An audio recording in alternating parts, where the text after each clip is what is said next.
I'm parked on Basin Street where it meets Aqueduct Street. Gonna zoom over to the Times Square building and take a look at DC on Cam 1, who's just perched there in the pouring rain.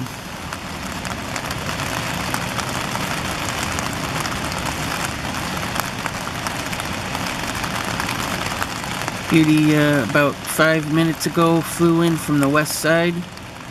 She had a small package with her. Took it to the nest box where I'm sure she's feeding the babies right now. And then it started raining. Usually DC goes over to OCSR and gets on an I-beam to get protection from the rain, but good morning.